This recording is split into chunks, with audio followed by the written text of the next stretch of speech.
Le renversement récent du régime de Bachar el-Assad, en Syrie, a des conséquences dont on peut encore mal, mesurer, l'évolution, à l'heure actuelle.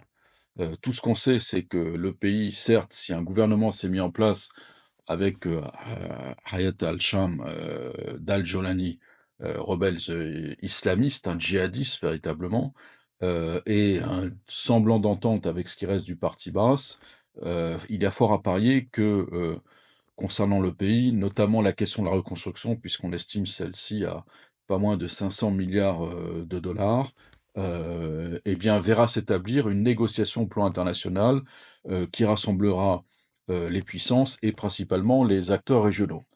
Alors, qui pourra organiser une conférence sur l'avenir de la Syrie avec les forces internes syriennes, mais également les forces qui sont plus ou moins impliquées dans le conflit, puisqu'on ne peut pas parler encore véritablement de sortie du conflit syrien.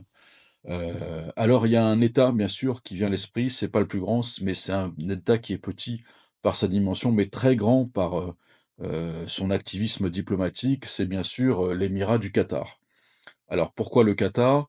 Bah, c'est que déjà il s'est signalé, par sa position singulière en termes de diplomatie. Il a une diplomatie qu'on pourrait qualifier de protéiforme, c'est-à-dire que, il a des liens, avec un certain nombre de pays, il abrite la plus grande base américaine au Proche-Orient et il est en train d'installer, une des principales bases turques, en dehors, de la Turquie.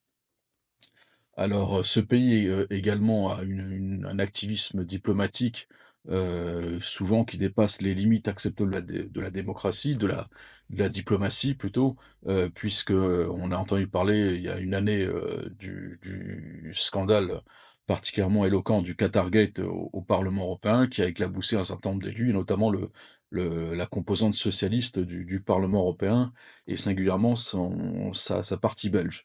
Et puis on sait également que le Qatar, développe un lobbying très fort auprès de la classe politique en France puisque, n'étant, jamais allé, pour ma part, j'ai ouï dire par des personnes, qui avaient pu visiter cette ambassade qu'il y avait des portraits où figurait la quasi-totalité de la classe politique française. Donc c'est dire que cet amirat est important. Alors, il a une position également singulière, pourquoi? Beh, parce qu'il a longtemps été considéré, un peu comme, l'élément perturbateur, voire le petit canard de la péninsule arabique. On sait notamment qu'il y a une grande relation de contentieux avec le grand frère saoudien pour plusieurs raisons, entre autres et principalement, c'est qu'il ne se rattache pas à la même obédience, islamique radicale, puisque l'Arabie saoudite vient, elle, de la doctrine wahhabiste et que le Qatar, on le sait, se situe dans la mouvance des frères musulmans, qui sont des courants de l'islam radical, concurrents et rivaux à la fois, historiquement. Cependant, le Qatar, ne manque pas, d'alliés. En 1er lieu, bien sûr, un allié qui remplit un rôle majeur aujourd'hui, spectaculaire en Syrie, c'est bien sûr la Turquie, hein. On sait que l'AKP de Recep Tayyip Erdogan, appartient, est lié et connecté à la mouvance, mondiale des frères musulmans. Et que le Qatar, a également des relations qui ne sont pas, disons, dégradées avec un pays comme l'Iran qui, tout chiite qu'il soit, on le sait, avait subi ou plutôt en appelé à une certaine aide, ingénierie pourrait-on dire, des frères musulmans au moment de, l'accomplissement de la révolution islamique, en Iran, il y a 45 ans.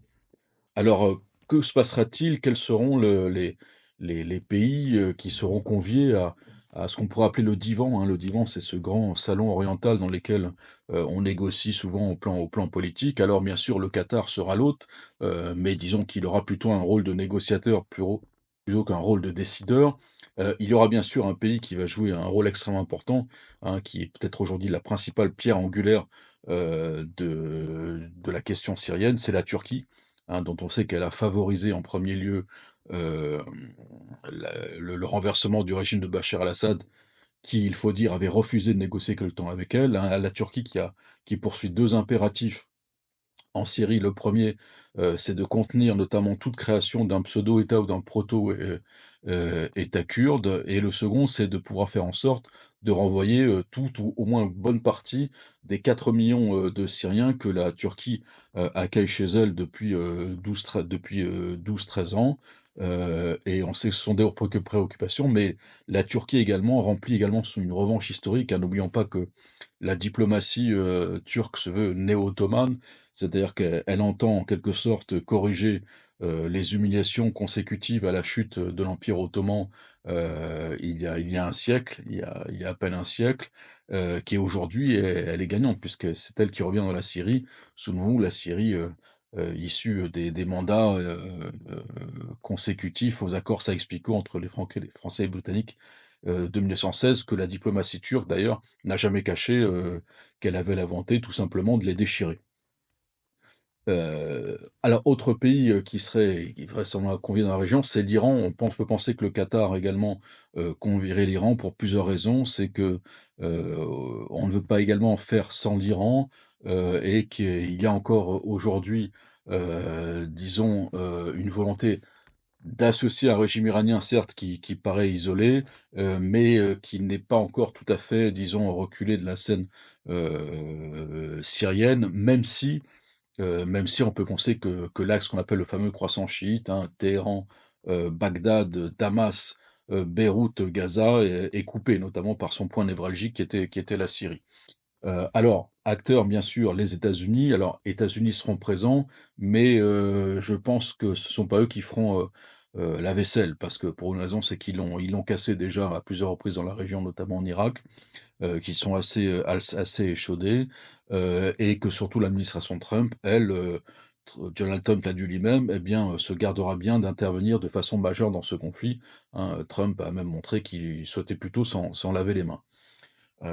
Ensuite donc, alors, autre question de la Russie. Alors la présence de la Russie, sera-t-elle effective à Doha? Peut-être, parce qu'en effet, il y a quand même la question des bases russes, la question du retrait russe et que la Russie ne peut pas partir comme ça, notamment, de Syrie et qu'elle cherchera, d'une façon ou d'une autre, à rechercher un accord. Il y a des forces, y compris des forces rebelles qui, en fin de conflit, s'étaient plus ou moins rapprochées d'elle, donc elle aurait peut-être un certain nombre d'éléments, notamment à introduire dans le débat. Alors il y a ensuite, l'Union européenne, de façon, générale et la France en particulier. L'Union européenne cherchera à être présente, hein. Elle a notamment une nouvelle représentante pour, les affaires extérieures, la très active, estonienne, l'ancienne Premier ministre estonienne Kaja Kallas, essaiera d'être présente, mais on sait que l'Union européenne, c'est surtout la diplomatie du chèque, hein. L'Union européenne est surtout là, vous savez, quand il y a des dégâts et des réparations, à payer et qu'elle contribuera. Maintenant, reste à savoir quel sera son rôle effectif.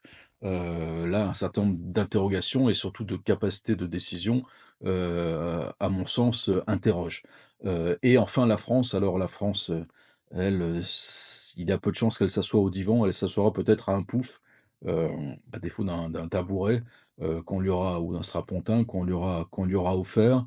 À mon avis, elle n'y jouera pas un rôle majeur pour plusieurs raisons. D'une part, c'est que la France d'Emmanuel Macron, c'est celle qui veut renoncer à son outil diplomatique, puisque d'un côté, Emmanuel Macron, souhaite que les décisions en matière de politique étrangère au niveau de l'Union européenne ne se fassent plus à la règle de l'unanimité, mais selon la majorité qualifiée, ce qui veut dire tout simplement l'abandon, de la souveraineté diplomatique française, et puis que dans le même moment, dans sa politique qui consiste à casser tous les outils, toutes les masses de granit, comme les appelle Napoléon, qui ont fait l'État français, Emmanuel Macron vient tout simplement de supprimer purement, simplement le corps diplomatique, hein, ce corps diplomatique, très compétents, très impliqués, hein. Des gens faisaient des carrières de 20, 30, 40 ans, au Quai d'Orsay, qui avaient des formations d'ailleurs que nulle part ailleurs, on pouvait trouver, hein. Par exemple, le cadre d'Orient, ces personnes qui avaient une formation, haute en droit public, en administratif, mais également,